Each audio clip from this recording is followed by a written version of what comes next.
परमात्मा भगवान मर्यादा पुरुषोत्तम राघवेंद्र सरकार का बड़ा ही सुंदर चालू चरित्र हम लोग सुन रहे थे। कल हमने सुना भगवान जो है,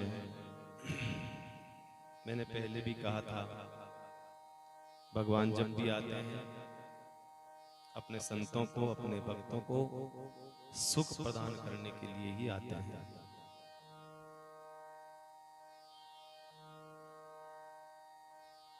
तो विश्वामित्र जी महाराज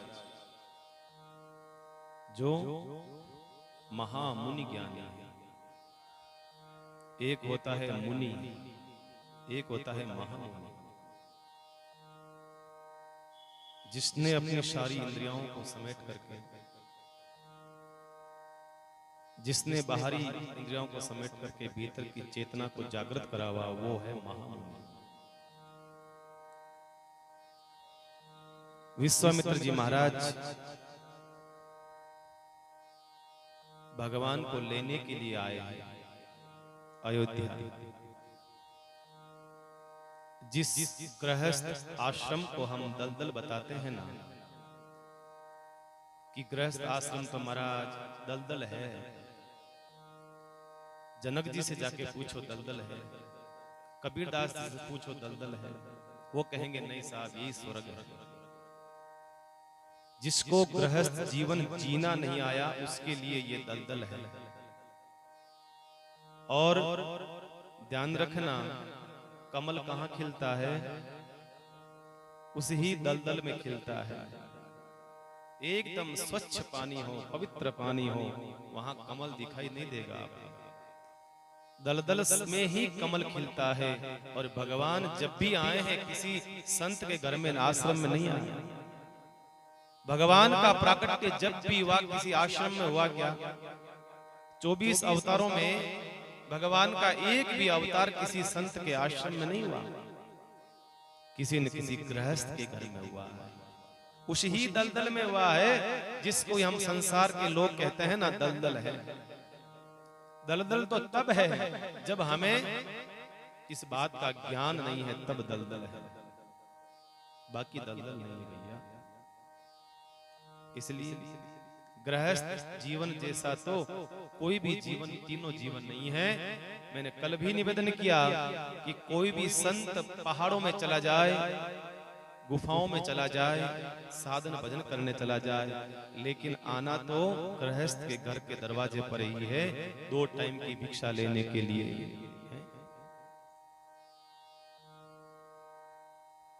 अपने घर को त्याग करके पहाड़ों में चले जाना और फिर भजन करना कोई बड़ी बात नहीं है भैया, कोई बड़ी बात नहीं है। ध्यान रखना, बड़ी बात यह है कि संसार में रह करके, संसारियों के बीच में रह करके भगवान का भजन करना, यह बड़ी बात है। पहाड़ों में चले गए, संसार को छोड़ दिया, अब क्या बाधाएं, क्या समस्या, क्या समस्या, कुछ भी नहीं है। लेकिन संत कहते हैं, शास्त्र कहते हैं कि संसार में रह करके भजन करना बड़ा मुश्किल काम होता है, सबसे मुश्किल है। इसलिए कभी भी अपने आप को मत कोसना भैया। हम थोड़ी भजन कर सकते हैं महाराज, हम तो गृहस्थी लोग हैं बाप जी, मानो भजन थोड़ी है। ये हमने माना है, हमने स्वीकार कर लिया। अपनी हार को स्वीकार कर लेना, फिर वो व्यक्ति कभी जीत नहीं पाता, कभी नहीं। जब तक आप अपने आप से नहीं हार जाते हो, तब तक कहते हैं दुनिया का कोई भी व्यक्ति आपको हरा नहीं सकता। जान कभी भी नहीं हरा सकता। हार जीत बाहर का बाद में निर्णय होता है, भीतर का पहले निर्णय होता है आदमी। इसलिए कभी भी इस प्रकार से मन में ना लाएं कि महाराज हम नहीं कर सकते। नहीं नहीं भैया, हम नहीं, ऐसा नहीं। कबीरदास जी महाराज कैसे महापुरुष थे भैया। गृहस्थ जीवन कैसा होना चाहिए? अगर कबीर के जैसा होना चाहिए तब तो आनंद ही आनंद है। एक संत आया, एक कोई व्यक्ति आया, कबीर के पास आया, अपनी कुछ जिज्ञासा लेकर के आया, क्योंकि कबीरदास जी का गृहस्थ जीवन का आनंदमय था, सामंजस्य था। बड़ा आनंद था। आया कबीरदास जी, सर्दी का समय था, बाहर धूप में बैठे थे, घर के बाहर वो कपड़े बुनने का काम करते थे, कपड़े बनाने का काम करते थे, बाहर धूप में बैठे थे। एक आदमी आया, आकर के प्रणाम करा। कबीर ने कहा आओ भैया, कैसे आना? महाराज एक जिज्ञासा है, बोलो। कहा कि गृहस्थ जीवन है हमारा और आपका, आप बड़े प्रसन्न रहते हो और हमारे घर में महाराज, हमारे घरवाली 24 घंटे में 48 बार नहीं लड़ ले तो महाराज कालजा में ठंडक नहीं पड़े, इतना झगड़ा करती है महाराज। एक आपका गृहस्थ जीवन है, इतना आनंद में रहते हो आप, एक हमारा गृहस्थ जीवन है, हम रोज लड़ते रहते हैं। कारण क्या है इसका? राज क्या है? आप इतने प्रसन्न क्यों रहते हैं? ये भी समस्या। संसार अपने दुख से दुखी नहीं है, अपने दुख से दुखी नहीं है भैया। संसार दूसरों के सुख से दुखी है। सामने वाला इतना खुश क्यों है? सामने वाला इतना प्रसन्न क्यों? और सामने वाला को दुखी होता है तो भीतर से खुशी मिलती है और बाहर से उसके आंसू पहुंचते, अरे वाह वाह, कहीं रो हैं, अरे मस्त रो, चिंता मत करो, आनंद करो। और भीतर तो महाराज प्रसन्नता, हाँ बेटा घना दिन याद था, अबे ले। भीतर तो वो मन धपड़का उठ रहा है कि घना दिन याद था भाई। ये संसार है आपका, बाहर से और है, भीतर से कुछ और होता है उसका जीवन भैया। कबीर को आकर के उसने पूछा, महाराज आपकी प्रसन्नता का, आपकी घर की खुशहाली का राज क्या? कबीर ने कहा बैठ, बताते हैं, नीचा बैठ। कबीर ने आवाज लगाई अपनी पत्नी को, अरे सुनती हो? हाँ बोलो। दीपक लेकर के आना। ये सुई निकल गई थोड़ी सी बाहर, धागा निकल गया, सुई पोनी है। अब कबीरदास जी कहाँ बैठे हैं? बाहर धूप में बैठे हैं। और पत्नी को क्या बोला कि दीपक लेकर के आ, मुझे जरा सुई पोनी है। पत्नी समझदार थी, ये भी नहीं पूछा कि क्यों आंखें नहीं है गई। दूसरी होती तो बार महाराज तुरंत फटकार लगाती, अरे आंखें नहीं है क्या? बाहर बैठे हो धूप में और सुई के लिए आप दीपक मंगा रहे हो? चुपचाप दीपक लेकर के आई और कबीरदास जी ने सुई पोई और फिर आवाज लगाई, अरे सुनती है, वापस दीपक ले जा। अब वो जो आदमी बैठा था वो सोच रहा है कि या तो कबीरदास जी पागल है या घरवाली पागल, दोनों में से एक पागल है। अरे एक बार भी नहीं पूछा घरवाली ने कि भाई सुई क्यों, किस लिए पोनी है? धूप है, प्रकाश है, किस लिए आप दीपक चाहिए? आदमी सोच रहा है। कबीरदास जी ने कहा भैया को समझ में आया कि महाराज मैंने तो समझ पल्ले नहीं पड़ी हो बाबू जी। कहीं कारण यही है, गृहस्थ जीवन अगर ऐसा होता है तब तो जीवन में सुख ही सुख है। सामंजस्य होता है इस प्रकार से, पत्नी को जो कहे वो कर ले, तर्क वितर्क नहीं। और महाराज जहां पर तर्क वितर्क होता है, जहां पर बात बनती है, ऐसा क्यों, ऐसा किस लिए, ऐसा कब, ये बनने से ही ग्रस्त बिगड़ता है। हम सुखी इसलिए हैं कि जो वो कहती है मैं करता हूं, मैं कहता हूं सो वो करती है, इसलिए हम सुखी हैं भैया, और कोई सुख का राज नहीं। जीवन में सुखी रहना है तो बस ऐसे ही आपको जीना पड़ेगा। अगर आप, कई जीवन में ऐसे लोग होते हैं भैया, कई लोग ऐसे होते हैं उनका दुख का कारण वो खुद होते हैं। देखो 3 प्रकार के दुखी होते हैं संसार में, 3 प्रकार के दुखी होते हैं, सुन लेना। काल, कर्म और कौन सा? स्वभाव। 3 प्रकार से आदमी दुखी होता है। एक तो होता काल, मतलब ऐसा समय आया कि उसको दुखी होना पड़ा। ऐसा कोई समय आ गया। राजा हरिश्चंद्र के जीवन में उन्होंने कोई कर्म नहीं किए थे, लेकिन एक ऐसा समय आया, उस समय के आधार पर उनको दुख होना पड़ा। एक होता है कर्म, आपने कोई पहले जन्म में कर्म किए हैं और पर कलयुग में तो इसी जन्म में किए हैं, तो इसी जन्म में भुगतना पड़ता है। तो अगर कोई कर्म किया है उसका फल आपको मिलेगा तो आप दुखी होंगे। और तीसरा होता है स्वभाव। अब बड़ी मजे की बात यह है कि जो काल से मतलब समय से दुखी है वो सुखी हो सकता है, जो कर्म से दुखी है उसके कर्म खत्म होते ही, जड़ते ही वो सुखी हो सकता है। लेकिन बोलिए स्वभाव से जो दुखी है, ब्रह्मा जी के पिताजी दादाजी आ जाए तो भी सुखी नहीं कर सकते भैया। तो स्वभाव से दुखी है, उसे कौन सुखी कर सकता है? उसे कोई सुखी नहीं कर सकता। इसलिए जब भी हमारे जीवन में ऐसी हो जिसके घर में सामंजस्य हो, कोई दुख नहीं, कोई दलदल नहीं, गृहस्थ जीवन वही कमल का फूल है। रसीला, बड़ा रसीला जीवन है गृहस्थ जीवन। तो अगर जिया जाए तो, नहीं तो भैया दुखों का ही दुखों का रोना है। यहाँ जिसको देखो उसका दामन भीगा लगता है। नहीं तो ये संसार जो है, आदमी को आप अपना दुख सुनाओ, कोई आदमी बैठा है उसको अपना दुख सुनाओ तो वो कहेगा भैया रुक रुक, तो पहले मेरा दुख सुन, पहले मेरी समस्या सुन भैया, तो अपना दुख बाद में सुनाना, मेरा दुख पहले सुन। आदमी इतना दुखी है, इतना परेशान हो गया मैं।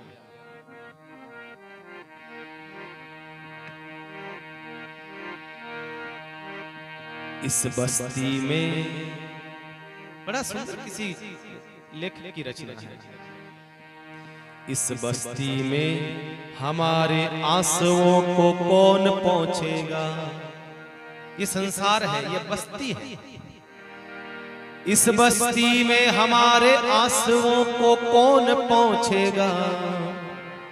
जहां जिसको देखो उसका दामन भीगा लगता है। जहां जिसको देखो उसका दामन भीगा लगता है। और दीवारों से लिपट कर रोना अच्छा लगता है। और दीवारों से लिपट कर रोना अच्छा लगता है कि हम भी हो जाएंगे पागल, हमको ऐसा लगता है। यहाँ जिसको देखो, यहाँ जिसको देखो उसका दामन भीगा लगता है। ध्यान रखना, संसार में हमने मान लिया दुख है तो दुख है, हमने मान लिया सुख है तो सुख है। ध्यान रखना, दुख और सुख का कोई दूसरा कारण नहीं बनता है, ये मन ही दुख और सुख का मूल कारण बनता है। गीता कहती है भैया कि और कोई बनता नहीं है। अब मान लो गर्मी का समय हो, गर्मी का समय हो, जेठ का महीना हो, कहीं कथा चल रही हो, कोई भागवत कथा चल रही हो, दोपहर का समय हो, पूरी कथा में लगाए हुए है कूलर, जगह जगह लगा रखे कूलर। अब कोई आदमी सोचता है कि मैं भी कथा में जाऊं, आराम से कथा सुनूं आज, और जाकर के कूलर के सामने बैठूंगा, आराम से कथा सुनूंगा। मन में ये भाव लेकर के आता है कि आराम से कूलर के आगे जगह मिल जाएगी, थोड़ी सी आगे जम जाएंगे, आराम से कथा सुनेंगे। अब वो जैसे ही आया, आगे क्या देखा, कूलर के आगे तो भीड़ लग गई, सब कूलर के आगे लोग बैठे हुए जमे हुए हैं। अब उसका मूड खराब हो गया, अब उसका मूड खराब हो गया। आया तो खुशी खुशी था कि कूलर के आगे बैठ के आराम से कथा सुनूंगा, लेकिन जैसे ही देखा कि लोग तो पहले से आकर के बैठे हैं, अब वो पूरी कथा तो सुनेगा 3 घंटे, लेकिन महाराज मन में सोचेगा कि ओ थोड़े पहले आ जाते ठीक रहता है, जगह चूक गए। थोड़ा सा कथा में जिस जगह स्थान नहीं मिला जिसमें तो मन अशांत हो गया, और वो 3 घंटे की कथा जो है यूं ही उसने निकाल दी, यूं ही निकल गई। ऐसा होता है हमारे साथ, ऐसा मन से ही आदमी दुखी और मन से ही आदमी सुखी है महाराज, और कुछ नहीं है। यही कहा गृहस्थ के पास आए हैं विश्वामित्र जी महाराज, आकर के सीधा राजा दशरथ ने स्वागत करा है दशरथ जी महाराज ने विश्वामित्र जी महाराज का, और कहा प्रभु कैसे आना हुआ, क्या आगमन, क्या आदेश है आपका, आदेश करिए। विश्वामित्र जी महाराज ने कहा बिल्कुल। असुर समूह सतावहि मोई, मैं जाचन आऊं नृपतु। हे महाराज, राक्षस परेशान कर रहे हैं, मारीच और शुभाहु नाम के राक्षस, जो संत अलग स्वर्ग बना सकता है, आज वो राक्षसों को नहीं मार सकता। भगवान के पास आया, सीधा आकर के कहा है दशरथ जी महाराज से, महाराज का बोलो क्या चाहिए, सेना भेज दूं आप कहो तो, आपको रक्षा के लिए मैं चल पड़ूं, महाराज आदेश करो। तो क्या कहा, अनुज समेत देहु रघुनाथा, अनुज समेत देह रघुनाथा, निशिचर पद में होय सनाथा, निशिचर पद में होय सनाथा, सुनी राजा अति प्रिय मई पान, हृदय कंप मुख दुति मुकुलानि, चौथे पन पायउ सुत चारि, विप्र वचन नहीं करहु विचारि, मागहु धूमि धेनु धन कोसा, सरबस देहु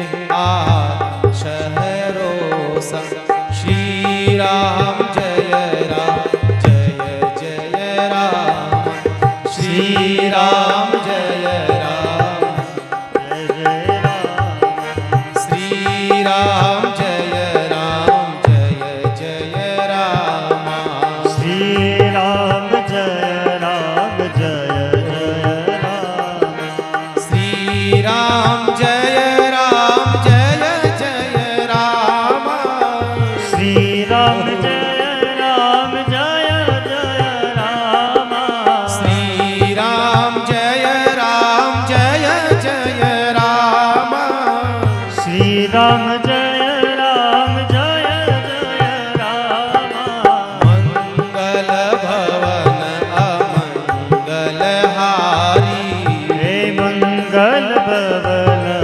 मंगल हारी, प्रभु सुदशरथ अचिर बिहारी, हे द्रव्यो सुदशरथ अजर बिहारी, श्री राम जय जय राम, श्री राम जय राम जय जय राम, श्री राम जय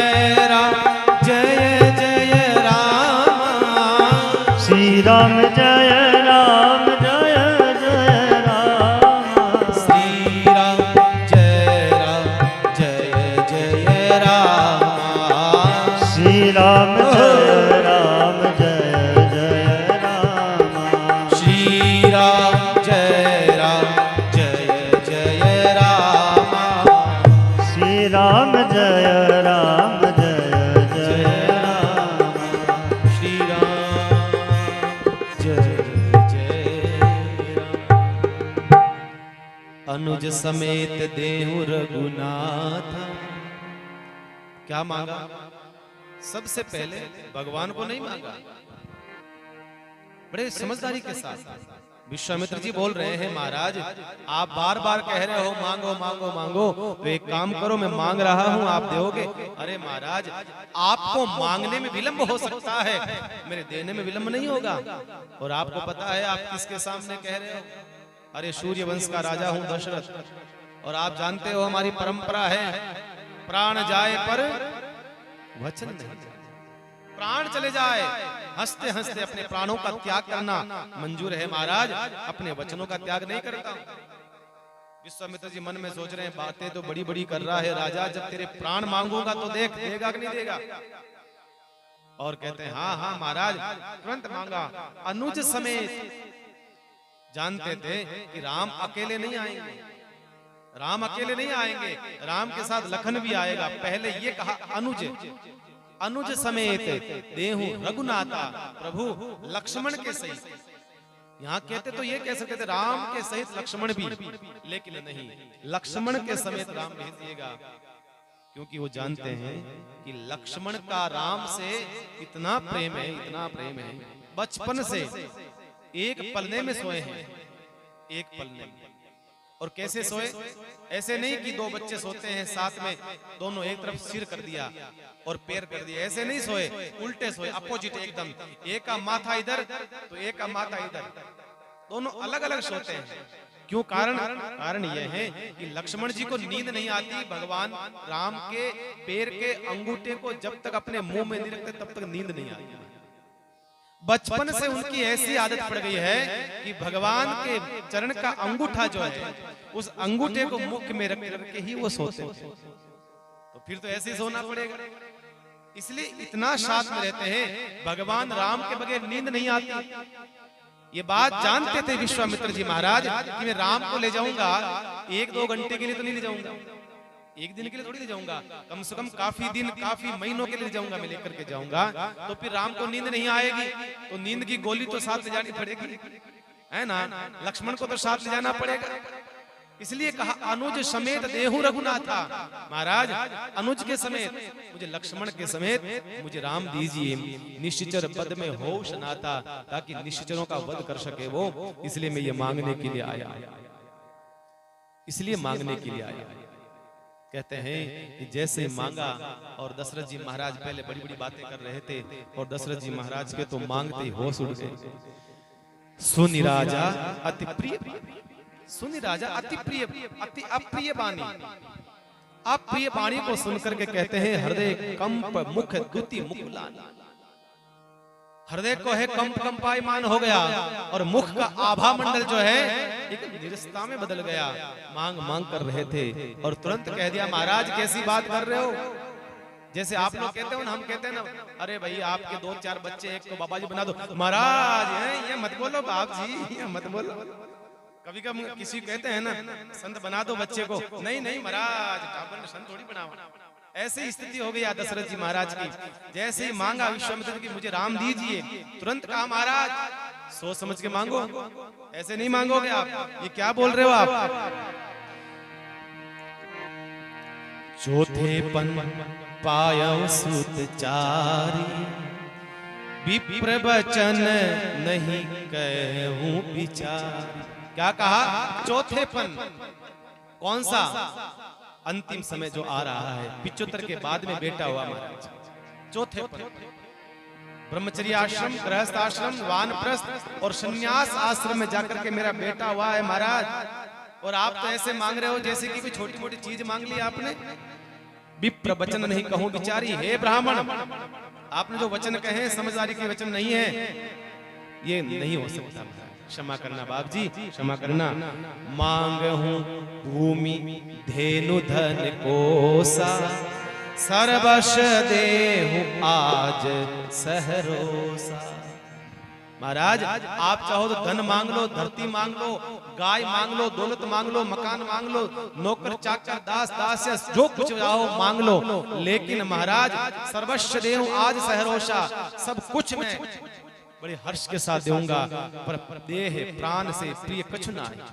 आप चाहते हो ना तो इस देह को प्राण प्रिय है, आप कहो तो मैं अपने प्राण को दे दूं, लेकिन सोहु मुनि देव निमिष एक बार आप मेरे प्राण भी मांगोगे तो मैं 1 सेकंड नहीं लगाऊंगा, 1 निमिष पलक झपकने जितना समय लगाऊंगा, मैं मेरे प्राण दे दूंगा, लेकिन राम नहीं।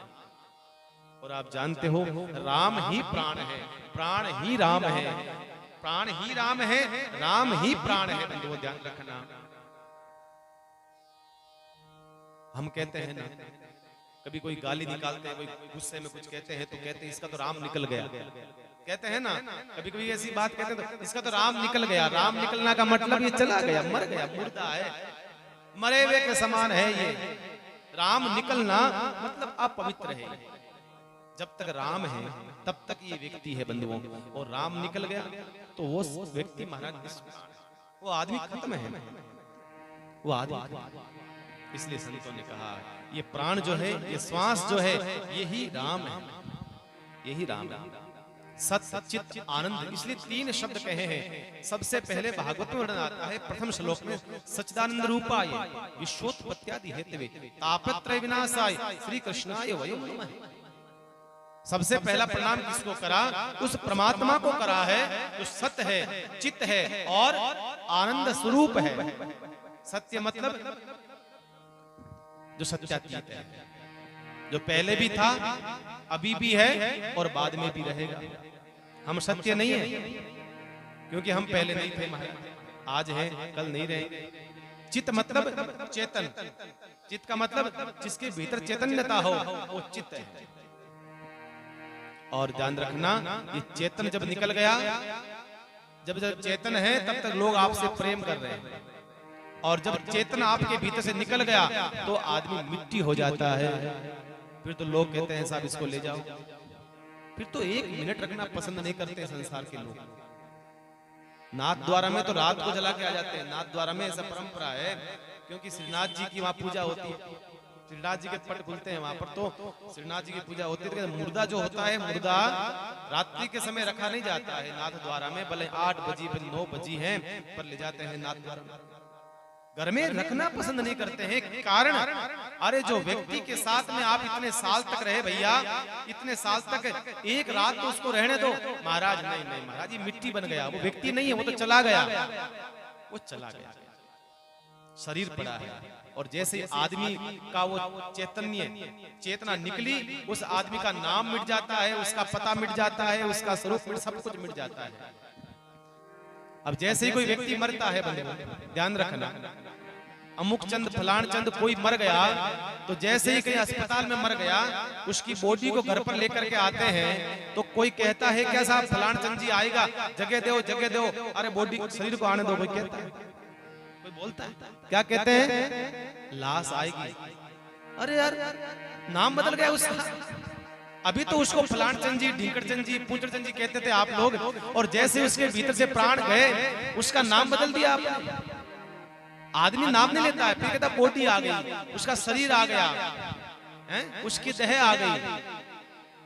मतलब क्या हुआ? इसका मतलब हुआ है कि इसके भीतर वो चेतना थी, तब तक इसकी इज्जत थी, इसकी वैल्यू थी, इसकी पूछ थी, और वो चला गया, इसका नाम मिट गया।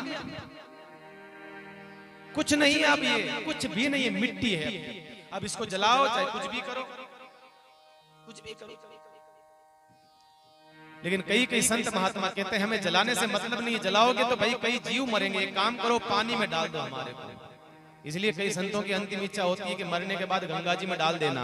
अब गंगा जी में जैसे डालते हैं ना शरीर को, तो तुरंत बड़ी बड़ी मछलियां आती है, बड़े बड़े जीव आते हैं, उसको जीव को खा जाते हैं, देह को खा जाते हैं। हमने भी 1-2 संतों को बोरी में डाल करके ऐसे अंदर डाला था, हमारे भी एक्सपीरियंस है। हरिद्वार में एक घाट है, वहां पर मुर्दों को सीधा ही डायरेक्ट बाईपास एकदम डाल देते हैं पानी के भीतर।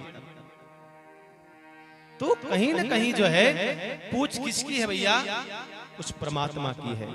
वो परमात्मा यहाँ से विदा हो गया, तो यहाँ से जब विदा हो जाता है तो उसकी आदमी की पूछ खत्म हो जाती है।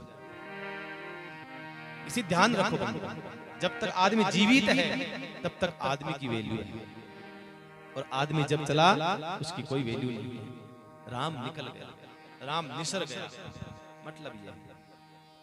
और आज दशरथ जी यही बात कह रहे हैं। दशरथ जी यह कह रहे हैं महाराज आप मेरे प्राणों को मांग लीजिए दे दूंगा, पर राम नहीं दूंगा।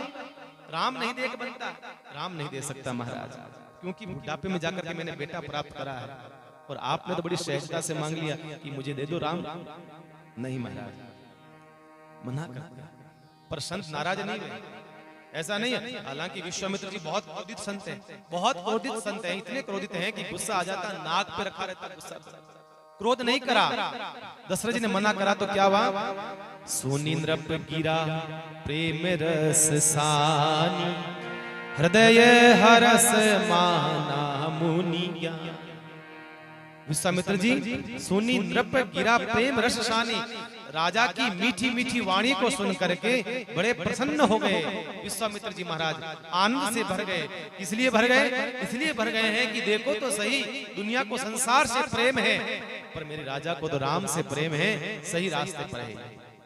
संत आनंदित तब होता है कि आपको किससे प्रेम है, संसार से है या परमात्मा से है, तब बड़े प्रसन्न होते हैं, बड़े प्रसन्न होते हैं। उसी समय कहते हैं अति आदर दो तने बुलाए।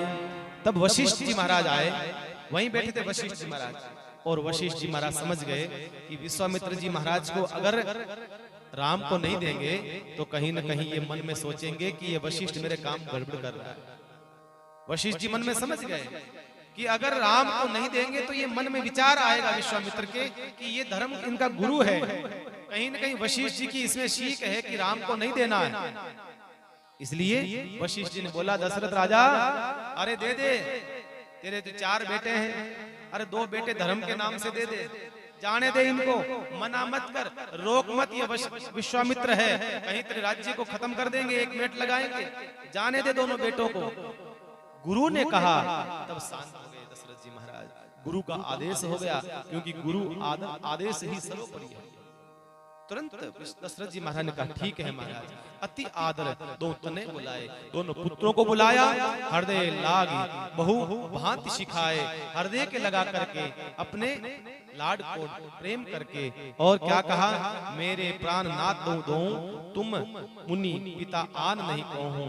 हे प्रभु, हे महाराज, ये मेरे दोनों प्राण हैं, मैं आपको सौंप रहा हूं, आज से आप ही इसके पिता। ये क्या कहना चाहते हैं आप यहाँ समझिएगा।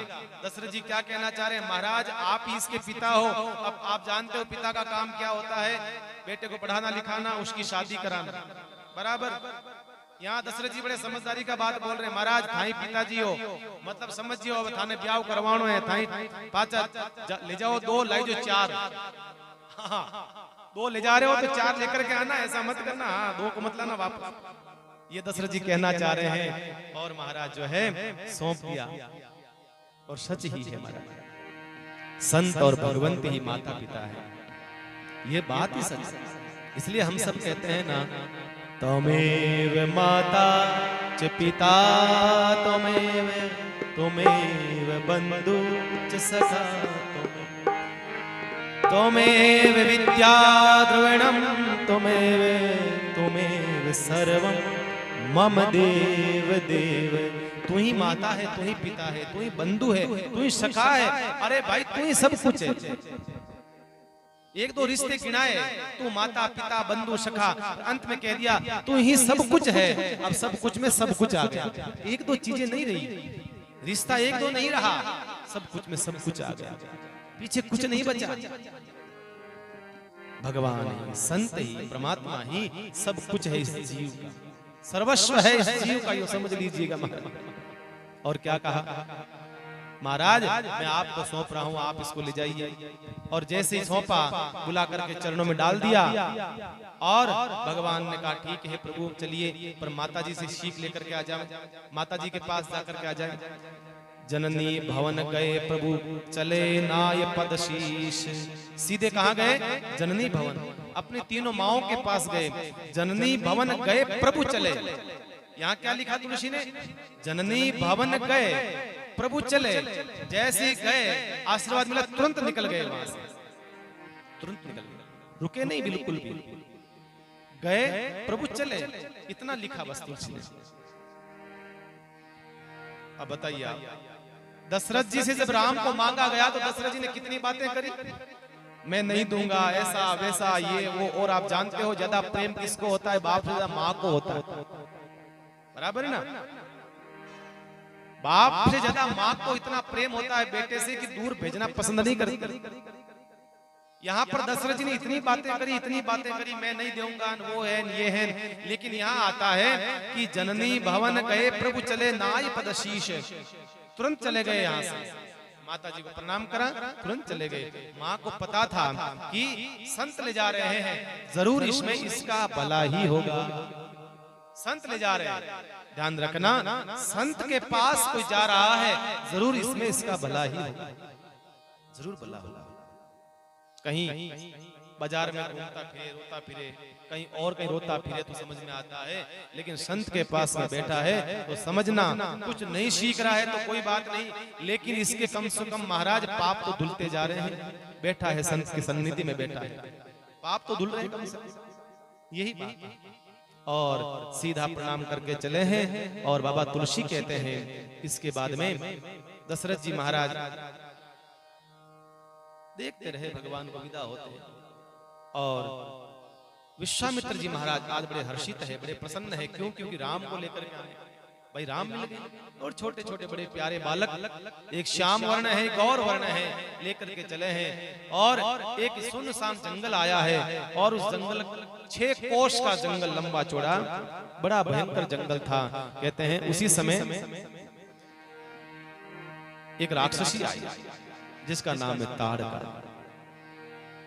ताड़का आई, ताड़का का विकराल स्वरूप, काला देह उसका, जैसे आई है। और कहते हैं भगवान राम जब निकल रहे थे वहां से, तो बीच में रास्ते में क्या कर रहे थे, संसार के जो बालक होते हैं, जैसे नटखट रहते बालक होते हैं ना, कई बालक ऐसे होते हैं, कभी फूल को तोड़ा, कभी डाली को तोड़ा, कभी किसी को तोड़ा, कभी पत्थर को फेंका। बच्चे होते छोटे छोटे से जो ऐसे कुछ न कुछ करते रहते रास्ते में। भगवान भी वैसे ही कर रहे थे। आज पता नहीं भगवान को क्या सूझी कि भगवान कभी फूल को तोड़े, कभी डाली को तोड़े, कभी पत्थर को फेंके, कभी लात से पत्थर को मारे। दोनों भाई ऐसे मजाक करते हुए जा रहे हैं। उसी समय विश्वामित्र जी महाराज के मन में संदेह हो गया कि ये ब्रह्म है, ये तो कभी डाली को तोड़ते हैं, कभी फूल को तोड़ते हैं, कभी कुछ करते हैं, कभी कुछ करते हैं, ये ब्रह्म हो सकता है? नहीं नहीं नहीं नहीं, कहीं रॉन्ग नंबर तो नहीं लग गया, कहीं मैं किसी और को तो नहीं लेकर के आ गया, ऐसा तो नहीं है कि राम की जगह और कोई मेरे साथ में आ गया। मन में संशय हो गया। भगवान समझ गए कि गुरु जी के मन में कुछ न कुछ चल रहा है। भगवान सब जानने वाले हैं। भगवान ने सोचा गुरु जी के मन में संशय है तो समाधान करना चाहिए। और उसी समय भगवान की लीला हुई और आगे ताड़का राक्षसी आ गया और घबराए विश्वामित्र जी महाराज और कहा, अरे राम इसको मारो। गुरुदेव का आदेश हुआ। उसी समय एक ही बाण प्राण हर लीना, दीन जानीते ही निज पद दीना। जैसे विश्वामित्र जी महाराज ने कहा और तुरंत बाण चढ़ाया और कहते हैं ताड़का का उद्धार करा है। बोलिए भक्तवत्सल भगवान की। उद्धार कर तब कहते हैं उनको समझ में आ गया कि हाँ रॉन्ग नंबर नहीं है, नंबर तो सही लगाया है तो राम ही है, तो ब्रह्म ही। मेरे मन में संशय हो गया कि बालकों की भांति ये कर रहे हैं। और ताड़का क्या है? अविद्या। पूतना क्या है? अविद्या। इसका उद्धार भगवान ही करते हैं, अविद्या। मन में संशय हुआ, उस संशय का निवारण भगवान ने करा और कहा, गुरुदेव आप चिंता मत करो कि मैं ही ब्रह्म हूं, आप चिंता क्यों करते हो, मेरे ऊपर विश्वास करो। उसी समय सोचा कि हाँ है तो ब्रह्म। तुरंत कहते हैं विश्वामित्र जी महाराज ने अपने जीवन में इतनी सारी सिद्धियां प्राप्त कर ली, इतना सारा उनके विद्याएं प्राप्त कर ली। सोच रहे थे कि विद्याएं किसको प्रदान करूंगा, किसी न किसी को दूंगा। उसी समय मालूम चल गया कि ये विद्या की पात्रता इन्हीं के अंदर है। भगवान राम को, लक्ष्मण को, दोनों को बिठाया, सरयू के तट पर स्नान करके आने के लिए बोला। दोनों भाई स्नान करके लौटे, बिठा करके शाम का समय था। कहते हैं उनको सारी विद्याएं अपने जीवन काल में जो अर्जित करी थी वो सब विद्याएं उनकी झोली में डाल दी। महाराज एक संत के पास में क्या होता है और कौन सा धन है और कौन सा साधन है उसके पास में? सिर्फ उसकी साधना, उसकी विद्याएं, बस यही उसके पास में है। जो कला है उसके पास में दे देता है, खाली हो जाता है। ध्यान रखना भैया, गुरु तो देना चाहता है, गुरु तो बहुत कुछ देना चाहता है, पर होनी चाहिए सामने वाले की पात्रता। सामने वाले का पात्र कैसा है, पात्रता होनी चाहिए। महाराज मैं किण ने सुनाऊं गुरु ज्ञान, मैं किण ने सुनाऊं गुरु ज्ञान। अरे भाई उठ उठ भागे, जारा हृदय है बड़ा कठोर, रंग नहीं लागे। गुरु कहता है भैया मैं देना तो चाहता हूँ, अब हमारी क्षमता है कटोरी की जितनी, और हम चाहते हैं उसके अंदर पूरा का पूरा मटकी पानी आ जाए, संभव नहीं है। इसलिए गुरु कहता है कि मैं प्रदान तो करना चाहता हूं, लेकिन कम से कम ऐसी तुम्हारे भीतर योग्यता हो तो दो भाई, बाकी कैसे दे सकता हूं। देखिए साधारण बात है भाई, दुनिया के लोग जो है अपने बेटे को, अपने पुत्र अगर योग्य नहीं होता है तो अपनी सांसारिक पदार्थ जो होता है संपत्ति उसको नहीं देते। बताइए सांसारिक जो संपत्ति है उसके नाम नहीं कराते हैं क्योंकि वो महाराज योग्य नहीं है, योग्यता नहीं। तो भैया संत के पास तो राम नाम धन है तो वो कैसे देंगे महाराज, वो कैसे दे देंगे, ऐसे कैसे दे सकते हैं। इसलिए मीरा तो यही कहती है मेरे को जो है गुरुदेव के द्वारा वो धन मिला है, गुरुदेव के द्वारा वो धन मिला है जो मैं पाया है। इसलिए मीरा ने यही तो कहा, पायो जी मैंने राम रतन धन पायो, पायो जी मैंने राम रतन पायो जी मैंने राम रतन धन पायो, पायो जी मैंने राम रतन धन पायो, पायो जी मैंने राम रतन धन पायो, पायो जी मैंने राम रतन धन पायो। वस्तु अमोल की दिन मेरे सतगुरु, वस्तु अमोल दीन मेरे सद्गुरु, कृपा कर अपनायो रे, पायो जी मैंने राम रतन धन पायो, पायो जी मैंने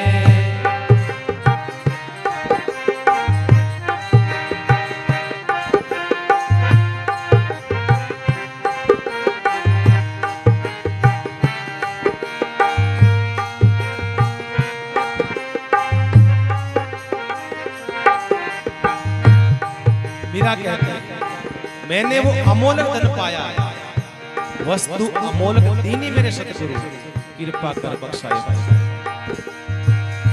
जन्म जन्म की पूंजी पाई, जन्म जन्म की पूंजी पाई, जन्म जन्म की पूंजी पाई, जन्म जन्म की पूंजी पाई,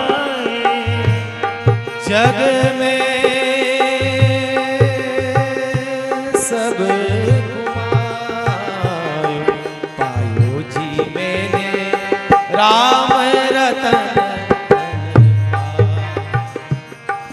पायो जी मैंने राम रतन धन पायो, पायो जी मैंने राम रतन धन पायो। हे वस्तु अमोल की दिन मेरे सतगुरु, वस्तु अमोल की दिन मेरे सतगुरु, कृपा करे अपनायो रे, पायो गाओ, सब जी गाओ। मैंने राम रतन धन पायो, पायो जी मैंने राम रतन धन पायो।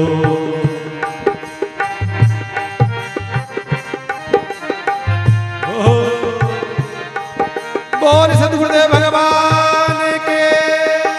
जय।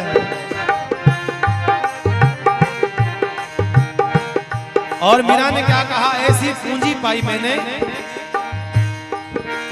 खर्चन कूटे चौरन लूटे, जन बूटे चोरन लूटे, खर्चन कूटे चोरन लूटे, रिचिन कोटे चोरन लूटे, दिन दिन बढ़त सवायो,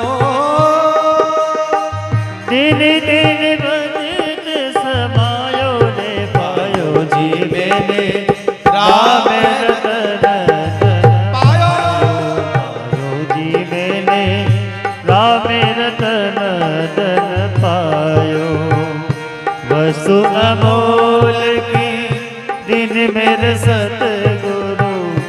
वस्तु अमोल की दिन मेरे सतगुरु कृपा कर अपनायो रे पायो जी मैंने राम रतन धन पायो पायो जी मैंने राम रतन धन पायो।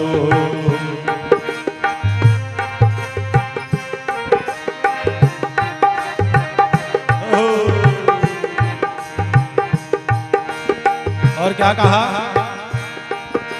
सतरी नाव खेवटिया सतगुरु सत की नावे केवटिया सतगुरु सतरी नाव खेवटिया सतगुरु सत की नावे केवटिया सतगुरु भव सागर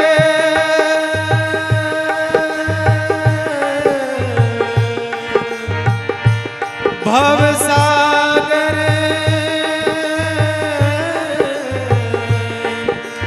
अजी भव सागर तीरवायो पायो जी मैंने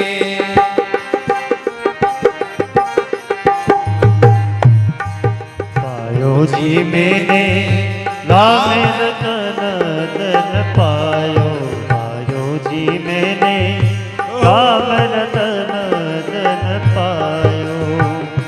वस्तु अमोल की दिन मेरे सतगुरु वस्तु अमोल दिन मेरे सतगुरु कृपा करे अपनायो रे पायो जी मैंने राम रतन धन पायो पायो जी मैंने राम रतन धन पायो।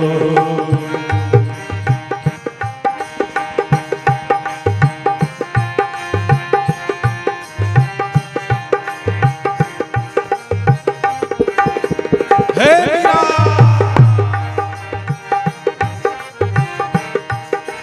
और क्या कहा?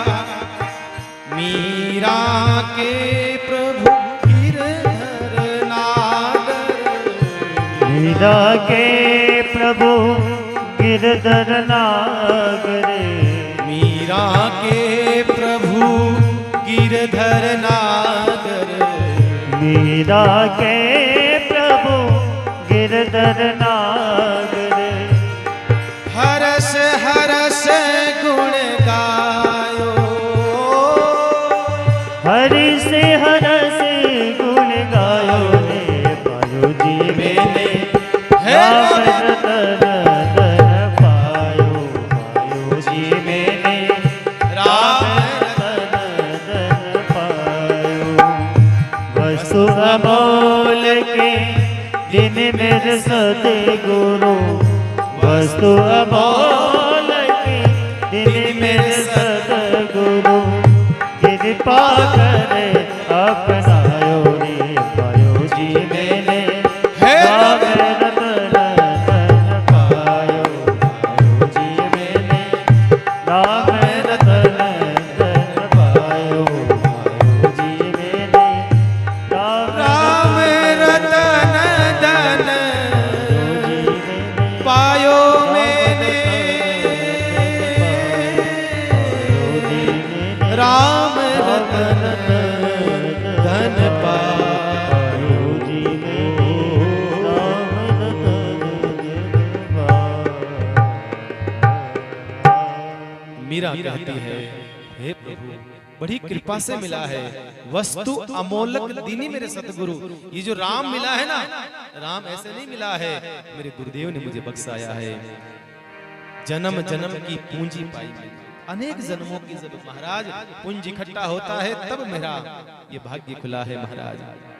और सबसे बड़ी बात है बंधुओं ध्यान रखना और सकल धन जो है आपका नष्ट हो सकता है? कभी भी हो सकता है भैया। जो धन इकट्ठा कर रखा है कौन सी सरकार आवे और कह दे भैया आज से नोट बंद, आपका धन क्या काम आएगा बताइए? कोई काम नहीं आएगा। मीरा कहती है और आपका धन ऐसा है कि खर्च करो तो खत्म हो जाए, ऐसा धन है आपका। पर मीरा कहती है खर्चन कूटे चोरन लूटे, खर्चन कूटे। बड़ी बात यह है कि इसको खर्च कर सकते, कोई लूट नहीं सकता। खर्च कितने ही करो खत्म नहीं होता। चोर इसको छीन नहीं सकते, राजा इसको छीन नहीं सकता, चोर चोरी नहीं कर सकता। पर बड़ी बात यह है दिन दिन बढ़त सवायो, दिन दिन बढ़त सवायो। ब्याज, चक्रवर्ती ब्याज समेत वापस आपको मिलता है भैया जान। ये धन ऐसा है सत की नाव खेवटिया, सतगुरु भवसागर तिरवायो। मीरा कहती है यही वही नाम है, इस नाम से मैं इस भवसागर से पार हो गई हूं। भवसागर से पार मीरा ने ये कहा। ऐसा धन इकट्ठा करा है मीरा ने कि महाराज और धन जो है उसको कोई आवश्यकता नहीं है महाराज। मीरा कहती है बस ये मैंने पाया है। और आज विश्वामित्र जी महाराज ने भी वही धन प्राप्त कर लिया है और उसी ही धन को अब जो है अपनी विद्या प्रदान कर रहे हैं। जो भी अपने संपूर्ण जीवन काल में साधना के द्वारा जो अर्जित करा है, जो भी अर्जित करा है, जो विद्याएं सब के सब जो है भगवान राम और लक्ष्मण जी को पात्र समझ करके उसको दे देते हैं सब विद्याएं। और भगवान राम ने स्वीकार करी है सारी विद्याएं। उसके बाद में कहते हैं भगवान सीधे आश्रम पर आते हैं। आश्रम पर आए हैं, आश्रम पर आकर के रात्रि के समय भगवान विश्राम करते हैं, शयन करा है और उठ करके क्या देखा। बाबा तुलसी लिखते हैं बड़ी गजब बात देखी, बड़ी आश्चर्य की बात देखी भगवान ने। क्या देखा? प्रातः काल कहा मुनि सन रघुराई, प्रातः कहा मुनि सन रघुराई, निरभय जग करऊं तुम जाई, निरभय जग करऊं तुम जाई। श्री राम जय राम जय जय राम, श्री राम जय राम जय जय राम, श्री राम जय राम जय जय राम, श्री राम जय राम जय जय राम, श्री राम जय राम जय जय राम, श्री राम जय राम जय जय राम, श्री राम जय राम जय जय राम, श्री राम जय राम जय जय राम, श्री राम जय राम जय जय राम, श्री राम जय राम जय जय राम, मंगल भवन अमंगल हारी, मंगल भवनय मंगल हारी, द्रवहु सुदशरथ अचिर बिहारी, द्रवहु सुदशरथ अजिर बिहारी, श्री राम जय राम जय जय राम, श्री राम जय राम जय जय राम, जय जय राम, जय जय राम। क्या देखा? भगवान तो उठ गए आज। भगवान तो आप जानते हैं क्या नियम है। प्रातः काल उठ के रघुनाथ, मात पिता गुरु नावहि माता। भगवान का तो नियम है, रोज सवेरे जल्दी उठ जाते हैं रोज। भगवान उठ गए, क्या देखा? संत सब खराटे ले रहे हैं, बाबा सब सो रहे हैं। भगवान ने कहा वाह, अरे अरे अरे अरे, मेरे को तो वहां से लेकर के आए कि महाराज यज्ञ की रक्षा करना, और यज्ञ तो शुरू ही नहीं करा और आप सब लोग सो रहे हो हैं? भगवान खुद उठे हैं। भगवान ने कहा प्रात कहा मुनि सन रघुराई, निर्भय यज्ञ करो तुम जाए। महाराज उठ जाओ, उठ जाओ। अब तो विश्वामित्र जी निशंक हो गए कि भाई भगवान आ गया तो अब क्या चिंता है, क्योंकि कितने दिनों से नींद नहीं ली, मारीच और सुबाहु परेशान कर रहा है। पर भगवान ने कहा कर्म तो आपको करने पड़ेंगे ना भाई, कर्म तो आपको करने पड़ेंगे। आशीर्वाद माना कि आशीर्वाद मेरा है, पर कर्म तो आपको करने पड़ेंगे। अब कई बच्चे हमारे पास में आते हैं, जब एग्जाम होता है ना तब ज्यादा भीड़ लगती है हमारे पास। ऐसे तो हमारे पास हमें कौन पूछता बाबा जी को, भाई कोई नहीं पूछता। जब एग्जाम होता है तब बच्चे आते हैं, प्रणाम करते हैं, प्रसाद चढ़ाते हैं। ये महाराज, मैंने कहा क्या हुआ? महाराज आशीर्वाद दे दो, पास हो जाओ। भैया संत आशीर्वाद दे सकता है, पर कर्म विद्या पढ़ाई आपको तो करनी पड़ेगी। माना कि आशीर्वाद दिया, कोई आता दुखी आता, महाराज ये तकलीफ है शरीर के अंदर, बस आशीर्वाद दे दो ठीक हो जाओ। क्यों भाई? ऐसे ठीक कैसे हो जाओ जब तक आपके पापों का पूर्ण रूप से प्रायश्चित न हो जाए, तब तक आपको दुख तो पाना पड़ेगा। हमारे पास कोई खूबियां थोड़ी है भाई कि ले भाई मुंह खोल ले खा ले ठीक हो जाएगा। भैया पाप आपने किए हैं ना, भुगतने तो आपको पड़ेंगे। पाप हाँ संत का आशीर्वाद ये कर सकता है, दुख को खत्म नहीं कर सकता है, ये कर सकता है कि अब होने वाले जो पाप हैं उसकी और जीव नहीं जाए, ऐसा आशीर्वाद दे सकता है। सद्बुद्धि दे सकता है आपको, स्वविवेक दे सकता है आपको, संत कृपा ये कर सकता है। बाकी जो कर्म आपने किए हैं ना तो भगवान कृष्ण उसको हटाएंगे ना राम। कर्म तो चाहेगा कोई भी हो, भगवान राम हो चाहे कृष्ण हो, कर्म सबका पीछा करता है भैया जान। इसे जो दुख आ रहे हैं, जो संकट समस्याएं आ रही है, इनका रोना मत रो, ये भुगतना तो जीव को ही पड़ेगा, भुगतना तो पड़ेगा। इसलिए भगवान यहाँ कहना चाहते हैं विश्वामित्र जी महाराज मैं आ गया, इसका मतलब खराटे लेकर के सोते रहो ऐसा नहीं है, उठो यज्ञ करो। विश्वामित्र जी महाराज सब संत खड़े होते हैं और जो है निर्भय यज्ञ करो तुम जाई। अब आप निर्भय होकर के यज्ञ करो, ना तो आपको परेशान करने वाला मारीच आएगा, ना सुबाहु आएगा। आप चिंता मत करो महाराज, हम दोनों भाई दरवाजे के ऊपर खड़े हैं, कोई नहीं आएगा। विश्वामित्र जी ने महाराज ने कहा दरवाजे पर खड़े रहो, पर वो तो ऊपर से आते हैं महाराज। हाँ ऊपर से आते हैं राक्षस तो। का चिंता मत करो, आपको संदेह है क्या? नहीं प्रभु, का यज्ञ करो। जैसे ही विश्वामित्र जी महाराज ने सब ब्राह्मणों को लेकर के, संतों को लेकर के यज्ञ हवन प्रारंभ करा है, उसी समय धुआं वेदिका में से उठा, आकाश में गया। जो धुएं को देखा राक्षसों ने भाग करके आए सब राक्षस, और वो यज्ञ के अंदर जो है मांस रुधिर जो है ऊपर से डालने ही लगे। उसी समय लक्ष्मण से भगवान ने कहा वो राक्षस आए हैं, और कहते हैं भगवान ने एक बाण मारा, कहते हैं सुबाहु का अंत कर दिया। दूसरा बाण मारा, मारीच को समुद्र के 100 योजन उस किनारे पर ले जाके पटक दिया, क्योंकि भगवान को पता है कि सुबाहु को तो मार देने में भलाई है, पर मारीच जो है इसका स्क्रिप्ट के हिसाब से इसका नंबर बाद में और आएगा, इसको बाद में काम लेना आपने, क्योंकि रावण का मामा जी है।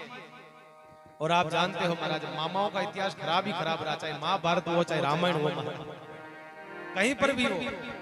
भगवान समझ गए कि मारीच को मारने में नुकसान है, क्योंकि इसका रोल अभी आगे और आएगा। जब सीता मैया उस वानर उस हिरण को लाने के लिए कहेगी तो हिरण सोने का यही तो बनेगा।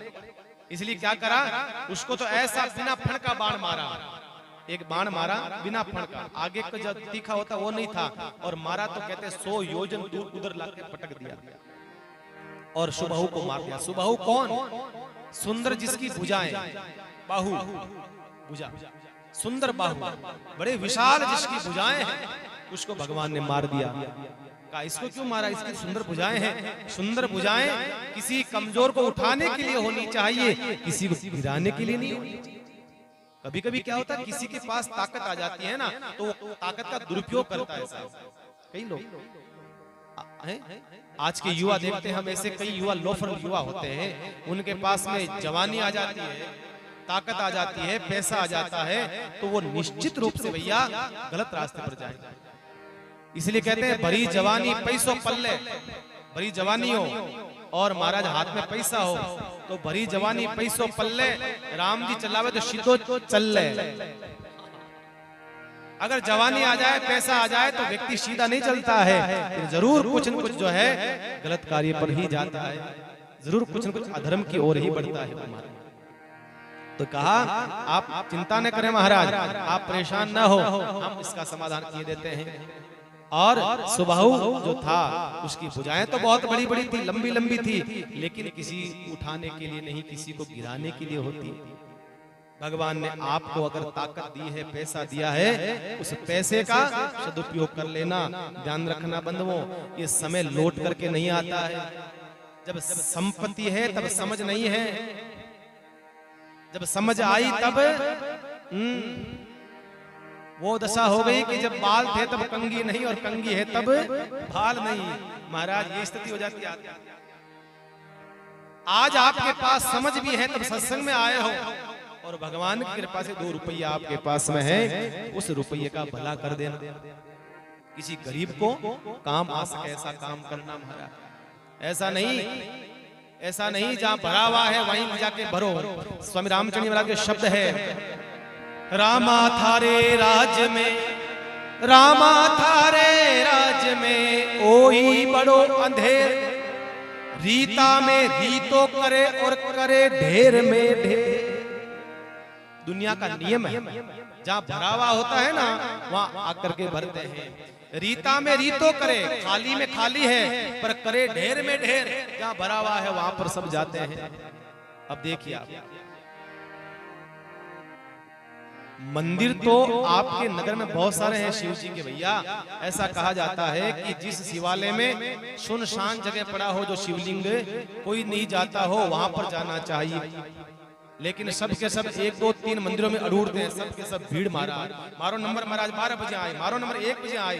अरे तो भाई और भी तो छोटे मोटे जहां पर शिवलिंग है वहां पर भी जाना चाहिए। ध्यान रखना, शिव पुराण कहती है, मैं नहीं कह रहा हूं, शिव पुराण कहती है जो शिवालय जहां पर कोई नहीं जाता है, जिस शिवलिंग के पास कोई नहीं जाता है, कहते हैं उस शिवलिंग के पास में जाने का महत्व है भैया। एक जगह सब मारा है, ऐसा नहीं होना चाहिए भैया। अब आज भाई 35 मालपुआ बांटे, आपने पता है आज एक साथ में सब भाई 35 मालपुआ बांटेंगे तो भाई इतने मालपुए खाएंगे कौन? इससे अच्छा है कि रोज के 1 2 मालपुए किसी को खिलाते गरीब को, तो भाई अच्छी बात है। और ध्यान रखना किसको बांटना है, कहीं एक जगह मत देख करके आ जाओ। जरूरतमंद जहां जाओ उन टपरियों में जाओ, उन गरीब लोगों के पास में जाओ, चाहे 2 मालपुए चाहे 1 मालपुए देख करके उनको देख करके आओ। नहीं तो महाराज जहां भरा हुआ है वहां देने से क्या मतलब, कोई मतलब नहीं। ध्यान रखना, कोई मतलब नहीं। दान वहां करो, आपका दान वहां मान्य होगा जहां आपके दान की वैल्यू है, जहां आपका दान लगे। नहीं तो क्या मतलब है, मालपुआ बांटो चाहे काजू की कतलियां बिदामा बांटो, कुछ भी बांटो, कोई मतलब नहीं, कोई मतलब। किसी गरीब के काम नहीं आए, किसी गरीब के फिर क्या मतलब, कोई मतलब नहीं। संत महात्मा एकनाथ जी महाराज का एक प्रसंग आता है। एकनाथ जी महाराज एक बार अपने गांव से कावड़ यात्रा लेकर के भगवान रामेश्वर धाम पधारे, रामेश्वर भगवान के वहां। तो कहते उनके साथ बहुत सारे लोग चल रहे थे, कम से कम सैकड़ों लोग होंगे। आप जानते हो जब कावड़ लेकर के जाते हैं तो सैकड़ों लोग टोली जाती है साथ साथ में।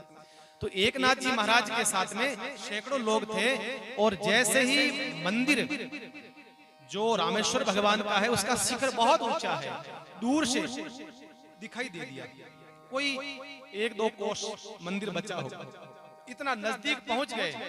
लेकिन क्या देखा, एक गधा जो है तड़प रहा है।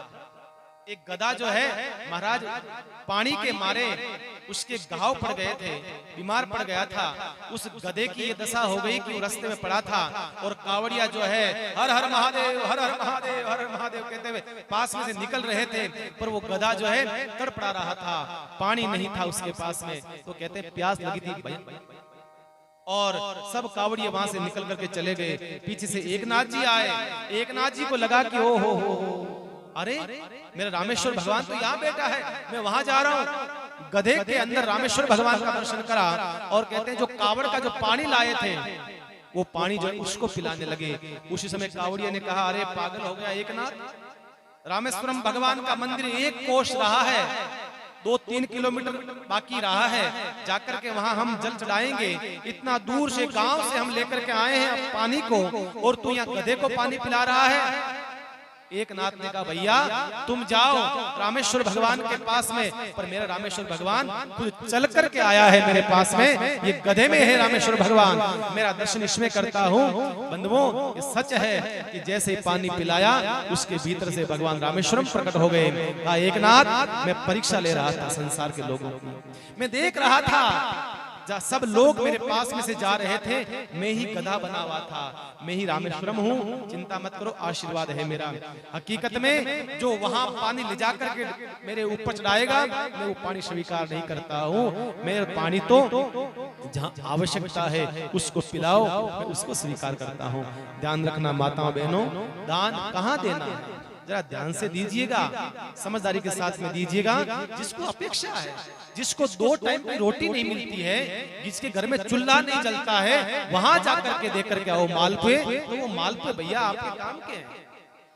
बाकी महाराज एक ही मंदिर में चढ़ा दिए, एक घर में दे दिए, एक पंडित जी को दे दिए, नहीं भैया ऐसा नहीं।